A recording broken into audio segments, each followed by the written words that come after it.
नमस्कार दोस्तों, आपका इस मेरा गांव मेरा स्वाभिमान चैनल पर फिर से स्वागत है, अभिनंदन है।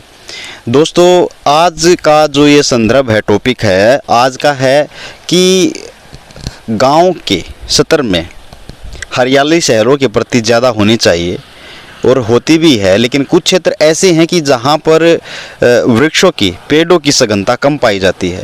तो इस इन्वायरमेंट के टॉपिक को कवर करने के लिए, समझाने के लिए हर कक्षा में, हर क्लास में एक इन्वायरमेंट का सब्जेक्ट अलग से होता है। इवन चाहे कोई ITI डिप्लोमा है या कोई पॉलिटेक है या ग्रेजुएशन है या फिर मास्टर डिग्री भी क्यों ना है, तो इन्वायरमेंट से संबंधित एक सब्जेक्ट, एक विषय होता ही है। तो जो आज का जो विषय है वो है इन्वायरमेंट से संबंधित कि ग्रामीण स्तर पर जो पौधों का जो सघनता होनी चाहिए वो प्रचुर होनी चाहिए, जिससे मौसम का संतुलन बना रहे और जो पर्यावरण में जो अशुद्धि होती है और वायु प्रदूषण जो होता है उसको संतुलित करने के लिए इसका अहम रोल होता है।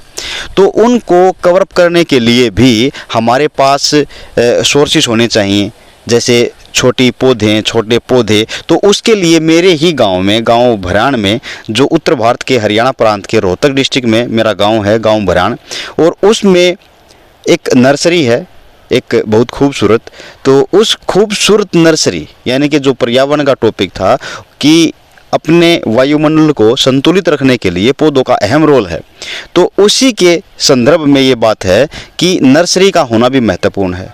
और नर्सरी न केवल कुछ ब्लॉक लेवल पर, ये हर क्षेत्र में होनी चाहिए, हर गांव में। मैं तो बोलूँगा कि हर गांव में ही नर्सरी होनी चाहिए, कि जिससे कि उस गांव की तो वृक्षों की सघनता हो ही, और वो अपने जैसे बिजनेस को भी प्रमोट कर सके, बिजनेस को भी एक्सप्लोर कर सके। तो वो इर्द गिर्द के गांव में भी, शहरों में भी उन अपने पौधों को डिस्पैच करके और वहाँ अपना बिजनेस को स्टेबलाइज कर सके। तो आज का जो मुद्दा है, आज का जो संदर्भ है, वो सेंसिटिव मुद्दा है, सेंसिटिव बात है कि हमें अपने इस पर्यावरण का एक पार्ट होने के नाते अपना फ़र्ज अदा करने के लिए हमें अपने क्षेत्र में पौधारोपण करना चाहिए। और उनका सोर्स होता है नर्सरी, जहाँ पे हाइब्रिड टाइप के जो नए पौधे तैयार किए जाते हैं, जो बहुत कम एज में, कुछ ही महीनों में फल देना शुरू कर देते हैं। जैसे आपके पास एक लाइव एक एग्जांपल देता हूँ। जैसे आप इस पौधे की हाइट देख सकते हैं, एक नॉर्मल 6-7 फीट का है ये, और छोटी छोटी टहनियाँ हैं, लेकिन इस पे फल लगे हुए हैं, आप देख सकते हैं, करीबी से देख सकते हैं। तो ये एक एग्जांपल ऐसा है। आप साइड में देख सकते हैं जो ये अमरूद के पौधे हैं, जो आपने अभी देखा, ये एक आम का पौधा है। तो आम का फल इस पे लग चुका है और छोटी ही हाइट में ही, छोटी छोटी टहनियों पर ही ये फल आना शुरू हो गया। ऐसे ही ये अमरूद का पेड़ है, अमरूद के पेड़ पे भी फल आना शुरू हो गया। आप देख सकते हैं इसकी एज क्या होगी और इसकी हाइट क्या होगी। हाइट भी इसकी छोटी सी है और इसकी एज भी छोटी सी है। अभी ये करीबन 8 फुट का गया रहेगा और पतली पतली टहनियाँ हैं, फल आना शुरू हो गया और अमरूद इस पे लगे हुए हैं। तो ऐसे ही ये पूरी कतार आप देख सकते हैं। ज़रा अपने व्यूवर्स को दिखाइएगा कि ये पूरी कतार जैसे झांगी हुई भी, जो बड़े पेड़ थे उनको झांग दिया गया है, और जो छोटे पेड़ हैं उनकी केयर टेकिंग में है, और छोटे से ही पेड़ यहाँ पर फलदार होना शुरू हो जाते हैं। तो मेरा आग्रह यह है कि क्यों ना फल की भी भरपाई हो, जिसे वो अगर चाहे तो अपने बिजनेस को भी डेवलप कर सकता है फल के मामले में, या फिर अपने हेल्थ को रिकवर करने के लिए अपने घर पे भी ये फलदार वृक्ष लगा सकता है, जिससे हमारे इन्वायरमेंट में भी संतुलन के लिए एक ऑक्सीजन का जो लेवल ये बना के रखते हैं, मेंटेन करके रखते हैं, उसमें भी हमारा फ़र्ज भी अदा हो और पौधों की भी सघनता हो, जिससे मौसम में भी बदलाव एक अच्छे ढंग से बन सके। और जो यहाँ पर पौधे आपको दिखलाया, जैसे आम का था, ऐसे ही नींबू का, मौसमी का, और छोटे छोटे जो पेड़ लगे हुए हैं, छोटी सी एज में छोटी सी टहनी पर फल देना शुरू कर देते हैं। तो मैं चाहूँगा कि हर गांव में ऐसी नर्सरी हो। और उस नर्सरी के लिए जैसे जो हमारे गांव के ओनर हैं वो हैं राजकुमार जी, तो उनसे हम बहुत जल्द आपसे बात करवाएंगे। और जैसे एक बिजनेस को कैसे एक्सप्लोर किया जाता है, ग्रामीण स्तर पर एक नर्सरी को कैसे स्टेबलाइज किया जाता है, उसके बिजनेस को कैसे एक्सप्लोर किया जाता है, उनसे गट्स लेंगे और आपको बतलाएंगे कि अपने ही क्षेत्र के, अपने ही गांव में, अपने ही खेत में एक नर्सरी को कैसे जैसे गवर्नमेंट के ज़रिए से पास किया जाएगा और कैसे उसे सब्सिडी ली जाएगी, कितनी मिलती है और किससे उसे सहायता मिलती है, वो सब जो बिज़नेस लेवल की जो बातें हैं, कैसे स्टेबलाइज करनी होती है, कैसे उसका एग्रीमेंट पास किया जाता है, कैसे सब्सिडी ली जाती है, कितनी मिलती है, कितने टाइम के लिए मिलती है और कैसे वो उसको बिज़नेस को एक्सप्लोर करने में सरकार भी मदद करती है, उससे संबंधित हम राजकुमार जी से हम बात करेंगे जो हमारे गाँव के हैं और सम्मानित व्यक्ति हैं जिन्होंने इतना अच्छा काम किया है। और वो तो बिज़नेस से संबंधित बात हुई, लेकिन मैं चाहता हूं कि इस टॉपिक को थोड़ा सेंसिटिव लिया जाए, इससे गंभीरता से लिया जाए कि आज के टाइम पे जो मौसम में बदली हुई है, गर्मी से पहले जो गर्मी का सीज़न है वो भी अलग है, जो विंटर सीज़न रहता है वो भी अलग है, जो स्प्रिंग सीज़न रहता है, मौसम रहता है वो भी अलग रहता है। सब मौसम का जो संतुलन है बिगड़ा हुआ है, उसको मेंटेन करने के लिए, बनाए रखने के लिए जो हमारी योग्यता है, हमारी सहभागिता है, उसको हमें अपने स्तर से बहुत सेंसिटिव लेना चाहिए, उसको गंभीरता से लेना चाहिए और अपना फ़र्ज अदा करना चाहिए। तो ये बिजनेस से संबंधित और वायुमंडल को संतुलित रखने के लिए एक इंसान का जो नैतिक फ़र्ज होता है, ये उससे संबंधित बात है। तो बिजनेस के लिए जैसे बताया कि आने वाली वीडियो में हम रूबरू करवाएंगे, और जो आज का है ये धरातल का वीडियो है कि एक नर्सरी की कैसे पौधों की केयर टेकिंग की जाती है, उसमें से जो स्क्रैप होता है वो कैसे निकाला जाता है, तो उसको हम आपको रूबरू कराते हैं, दिखलाते हैं कि वर्कर कैसे काम करते हैं, किस किस सीज़न में क्या काम होता है और कैसे पौधों की उनमें कतारें तैयार की जाती हैं। जैसे आप एक बार हमारा जो कैमरामैन है मिस्टर दुष्यंत निदान, वो आपको कवर करके दिखाएगा कि ये 1 बीघा ज़मीन है, उसके पीछे दूसरा जो एकड़ ज़मीन है उसमें कैसे पौधे हैं, साइड वाले में कैसे, नर्सरी में कैसे हैं, हम दिखलाते हैं। आइएगा, आपको जो नर्सरी में, जो ग्रीन हाउस के अंदर जो पौधों की कतारें हैं वो कैसी हैं और कैसे केयर टेकिंग करते हैं, आइए देख। तो आइए मिलवाते हैं जो यहाँ पर जो नर्सरी को केयर टेकिंग में लिए हुए हैं उनसे रूबरू करवाते हैं और 1 बाय 1 वो आपको पौधों के बारे में जानकारी देंगे। नमस्कार जी। नमस्कार भाई। सर, हम जानना चाहते हैं, जैसे ये नर्सरी आपके अंडर में है, आप अंडरटेकिंग में रखते हैं इसको जी। आपका शुभ नाम? इरफान।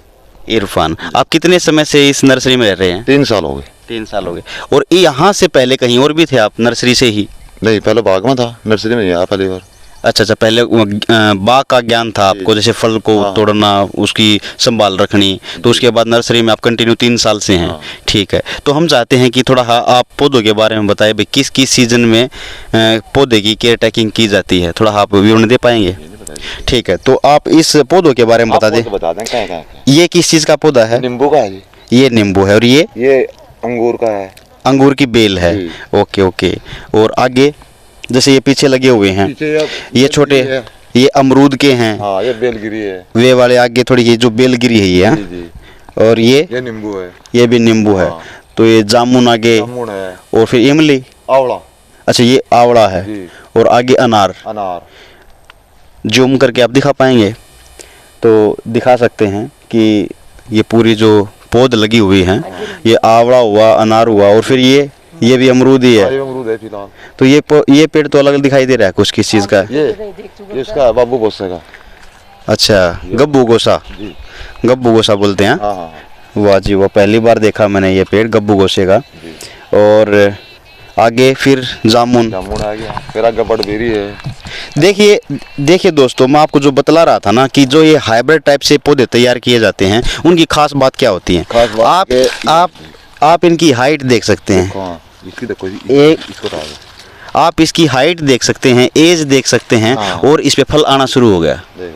तो ये गजब की बात है कि इसमें मेहनत भी बहुत कम है और फल भी बहुत जल्दी मिलेगा और हमारा फ़र्ज भी अदा होगा। तो मैं हर एक नागरिक से यह गुजारिश करना चाहूँगा कि अपने घर में, अपने खेत में, जहाँ भी आपको स्पेस मिले, क्यों ना रोड के सहारे भी जो स्पेस होता है, तो उसके लिए वहाँ भी आप पौधा लगाओ और उसकी केयर टेक करो, उसको बड़ा करो, अपना फ़र्ज अदा करो, जैसे बच्चे को पालते हैं। तो वो हमें ही फ़ायदा देगा, हमारे ही वंशज जो होते हैं, आगे पीढ़ी दर होते हैं, या हमारे हम उम्र के लोग होते हैं, सबको उस चीज़ का फ़ायदा मिलेगा। जो इस थिंकिंग को थोड़ा डेवलप कर लेगा कि हम इस संसार के एक पार्ट हैं और हमें अपना फ़र्ज अदा करना चाहिए, तो उसके लिए ये है कि वो फल भी खाएगा, वातावरण को भी संतुलित करेगा और इस संसार के लिए, इस धरा के लिए अपना फ़र्ज भी अदा कर पाएगा। तो अपना कंट्रीब्यूट करने का ये वक्त है। तो मैं फिर से यही आग्रह करूँगा कि सभी दोस्त अपने अपने जगह पे, हम तो कॉलेज टाइम में थे तब भी, स्कूल में थे तब भी, और जब हम जॉब पे थे कर्नाटका में, तो जो हमारा अपार्टमेंट होता था उसके नीचे भी हम कैंपेन चलाते थे। किसी का बर्थडे होता था तो भी हम पौधे लेके आते थे, नर्सरी से पौधे लगाते थे। तो मैं चाहता हूं कि आप भी एक ऐसी मुहिम बना के रखें, किसी का बर्थडे है तो वेस्ट में पैसा बहाने की बजाय, खर्च करने की बजाय, पार्टी सेलिब्रेट करने की बजाय, तगड़म बाजी करने की बजाय, डांस और खर्चा, इन चीज़ों से बच के अपने ऐसे स्पेशल डे पे ऐसे उसको सेलिब्रेट करें कि हमें पौधे लगाए हैं, किसी अनाथ आश्रम में जाके किसी को सहारा दिया है, किसी भूखे को खाना खिलाया है, किसी तन बदन पे कपड़ा नहीं है तो उसको कपड़ा दिया है। तो ऐसी हैबिचुअल होने की ज़रूरत है, हैबिट तैयार करने की ज़रूरत है जो किसी न किसी का सहारा बने। और ये पौधा आरोपण का तो एक ऐसा टॉपिक है जो हर किसी को सहारा देगा। विश्व के किसी भी कोने, कोई भी प्राणी है, कोई भी जंतु है, उसको भी उस चीज़ की मदद मिलेगी। तो मेरी तो यही रिक्वेस्ट रहेगी सभी से कि उस चीज़ को थोड़ा सीरियसली लें। तो आओ आगे जानते हैं कि कौन कौन से पेड़ हैं। ये अलग से हैं, शायद मैं अगर इमेज कर पाऊँ तो ये सहतूत, हाँ जी, ये सहतूत है, सभी सहतूत की, हाँ। ठीक है। येलो बुखारा है। अच्छा, ये आलू बुखारा, वाह जी वाह, ये भी मैंने पहली बार ही, नहीं मैं देख चुका हूँ वैसे तो। हाँ, ये आलू बुखारा, ये अंजीर है। ये अंजीर है, अंजीर का पेड़ है। जी। अंजीर का पेड़, ऐसा प्योद तो मैंने पहली बार देखी है, और इसकी भी प्योद पहली बार देखी है। और ये किस चीज़ का है ये तो भाई देखो नर्सरी में है, इसका तो मालूम नहीं क्या है क्या नहीं। 2-3 पेड़ हैं, करा जाना गड्डी में इसमें। और आगे वाली बड़बेरी, बड़बेरी है सारी। तो ये बेरी का पेड़ है जो बेर लगते हैं जिस पे, और उसकी आगे वाली कतार में अमरूद ही हैं, अमरूद हैं सारे। और इधर अनार, ये नींबू है वो भी। अच्छा, और नींबू हैं। ये सब क्या है? ये मौसमी है। अच्छा, किन्नू है। ये मौसमी है जो आपको फ्रंट में दिखाई दे रही है। ये माल्टा है। ये माल्टा। जी। और खिन्नू कौन सा है? किन्नू वो रखड़ा है जी। अच्छा, उससे आगे खिन्नू है। हाँ। वाह जी वाह। वो पर मौसमी है। अच्छा, ये जो लंबे लंबे हैं ये क्या चीज़ हैं? ये बनास्पति है। अच्छा, बनास्पति का पेड़ है। अपने इसमें, इस मौसम में, और इस साइड का जो ये धरती है, हाँ। इसमें लग जाती सब है। चीज़ लगती है। सब अच्छा चीज़ जी। लगती हैं यहाँ। वैसे इस चीज़ के पेड़ मैंने देखे नहीं हैं, क्योंकि यहाँ पे गर्मी भी बहुत चरम पे होती है, और यहाँ पर विंटर सीजन, सर्दी भी बहुत चरम पे होती है। वो खड़ा देखो आलू बुखारा सामने उस बाग में। अच्छा, वो कॉर्नर में जी जी आलू बुखारा है। जी हाँ। किन्नू वाह बता जी। देंगे बड़े बड़े पेड़। आलू बुखारा, अंजीर, आपने देखे हैं। तो बहुत अच्छा लगा इस तरह की सघनता पेड़ों की नर्सरी देख के। एक जैसे होता है ना, आजकल के बच्चे जब बात करते हैं कि भाई हम पब में गए थे या पार्टी में गए थे या कुछ रेस्टों में गए थे और वहाँ पे ये देखा वो खाया, किसी बड़े सर्कल जो सर्कस चलते हैं वहाँ पे गए थे और बड़ा मज़ा आया घूमते हुए। तो मेरी कुछ भावनाएं ऐसी हैं कि जब पौधों की सघनता देखता हूँ और नर्सरी में से पेड़ देखता हूँ तो मन बड़ा खुश होता है, उदासता से निकल के, और अच्छाई की तरफ देख के बहुत खुशी मिलती है। तो मैं चाहता हूँ कि ऐसी खुशी ढूंढना बहुत ज़रूरी है वक्त की पाबंदी देख के। तो ये बहुत सारी नॉलेज दी भाई साहब ने और बताया कि भाई ये पेड़ें इस चीज़ की हैं, पौधे। तो आप इधर भी ज़रा देखिएगा, ये छोटा सा पेड़ है, देखो क्या तो इसकी एज होगी और क्या इसकी हाइट है, और फल लगना शुरू हो गया। तो क्या होता है कि जब हम रोड किनारे देखते हैं या किसी खेत खलिहान में देखते हैं तो बड़ा पेड़ होता है और उस पे फल नहीं लगते।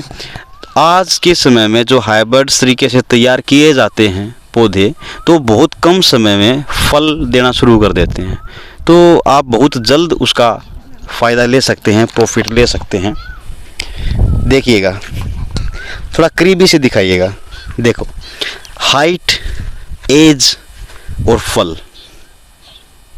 वास्तविकता ये है कि हम इन चीज़ों को देख नहीं पाते, और जो इसका आनंद ले चुके हैं, जैसे अपने काफ़ी एकड़ में बाग को फैलाए हुए हैं, तो वो इनको लगा के उसका फल लेना शुरू कर देते हैं, बिजनेस को एक्सप्लोर कर देते हैं। वो तो प्रॉफिट में है ही हैं, लेकिन एक आम नागरिक को भी इस चीज़ को देखना चाहिए कि वो अपने परिवार को भी फल से खाने पीने में अच्छा उस चीज़ का फ़ायदा ले सकता है और अपने इस संसार का हिस्सा होने के नाते उसका भी फ़र्ज़ अदा कर सकता है। एक मौसम में जैसे बरसात के मौसम में पानी इकट्ठा होता है और बहुत सारी घास यहाँ पे उग जाती हैं, तो उनको टाइमली इनका जो शेड्यूल होता है उसके हिसाब से इसमें से कुछ जो एक्स्ट्रा उपज होती है जिसको खरपतवार बोलते हैं, घास बोलते हैं, और उनको निकालना पड़ता है। तो उसमें ये यहाँ के परमानेंट वर्कर हैं जो नर्सरी में काम करते हैं सालों से, तो समय समय पर अपने पौधों की और अपनी फसल की अपने इस काम को देख रेख में रखते हैं। तो चाहेंगे हम कुछ बातें करना कि किस समय में लगती हैं, किस समय में उतरती हैं, किस टाइम इनका बिजनेस ज़्यादा होता है, किस टाइम पर घास ज़्यादा होती है, किस टाइम पे निकालना होता है। तो आइए हम दो शब्द लेना चाहेंगे, बात करना चाहेंगे। हाँ जी, राम राम जी। राम राम जी। आप कितना टाइम हो गया आपने यहाँ पर काम करते? 5वें साल लग रही। वाह जी, 5 सालों से लगातार काम कर रहे हो। तो एक नर्सरी में मेन तौर पर के काम होया करें, थोड़ा बता पाओगे? डंगा पाड़ लिया, हाँ, फुट तोड़ दिया इनकी, अच्छा जी, फिर दे की और खड्डी कलम खादी लगाओ। कर लिया, कलम सी चढ़ा दिया इन पर। हाँ ये करा। ठीक है, मतलब कलम तैयार करनी, फिर वो कलम लगानी, फिर वो बोनी, और फिर उसमें कुछ अड़ंगा हो जाता, अड़ंगा पड़ना। डंगा पड़ना। ठीक है। अच्छा, एक छोटी सी यह जानकारी दो कि जब एक कलम लगा दिया, हाँ, तो कितने दिन में या मतलब जड़ पकड़ जाए है, कई दिन में या उगना शुरू हो जाए, पत्ते कद से गाना शुरू कर दें कई दिनों में? बिना सारा में उग जाए पत्ते। ठीक है। और ये मेन तौर पर मेरे हिसाब से मतलब चमासी के महीने में लगाऊँ हो या फिर जनवरी फरवरी में, पहला दूसरा महीना में लगाऊँ? हाँ, पहला दूसरा। मतलब सर्दी के महीने में? हाँ। अच्छा, कलम को तैयार, है पहला दूसरा महीना। अच्छा अच्छा अच्छा, मतलब सर्दी के मौसम में कलम तैयार करिए जा, चढ़ाई जाए। हाँ। ठीक ठीक ठीक। और एक महीने में इनमें पत्ती आना शुरू हो जाए। हो जाए। ठीक। अच्छा, इनमें कुछ दवाई वगैरह भी डाली जाए या फिर देसी खाद वगैरह? दवाई दुई तो कलम आमत कि में ना डाली जाती। अच्छा। ये वो चढ़ावा कलम इनके ऊपर थैली परा दे हैं, थैली परा कर फिर इनमें फूट शुरू हो जाए होनी। ठीक ठीक ठीक। और पानी का इसका ख्याल रखा जाए? पानी पूनी दिए जाओ उसमें। ठीक। अच्छा, जो इसमें जो घास उगा जाए, घास कितने दिन तक चल लगा घास निकालना इसका? घास तो चल ही जा 12वें मास। मतलब ख्याल जरूरी है, बच्चे की तरह ध्यान रखना पड़े इनका। पढ़ना पड़ेगा। कुछ ऐसा भी हो जाए कि भाई कुछ बीमारी आ जावे, बीमारी भी आ जाए, वो कई दिन में मतलब कुछ उस खातर फिर बचाव खातर क्या कराया जावे? ये भी इनका तो नहीं पता। अच्छा, उनका अपना ज्ञान नहीं है कि भाई वो जो ओनर हैं वो उन खातर एक टेक्निक, केमिकल टेक्निक रखेंगे या फिर जो भी रखेंगे, उनसे हम मिलकर बात कराएंगे जो ओनर हैं। बताओगा? हाँ जी, इरफान। इरफान। तो इरफान इसके बारे में बता सका है। तो धन्यवाद आपका बहुत बहुत जो जानकारी दी। तो जो इन्होंने जानकारी दी उनका हम शुक्रगुजार हाँ कि भैया ऐसे एक सुकून भरी जगह है ये, जहाँ पर बोना अब बहुत आनंद मिला है कि आने वाले समय में इतना फलदार पौधे एक समाज में जाएंगे तो बहुत अच्छा लगा। तो ऐसे ही ग्राउंड रिपोर्ट से जुड़े रहिएगा आप हमारे साथ। मिलते हैं किसी ऐसी ही ग्राउंड रिपोर्ट के साथ किसी नेक्स्ट वीडियो में। तब तक के लिए नमस्कार, जय हिंद।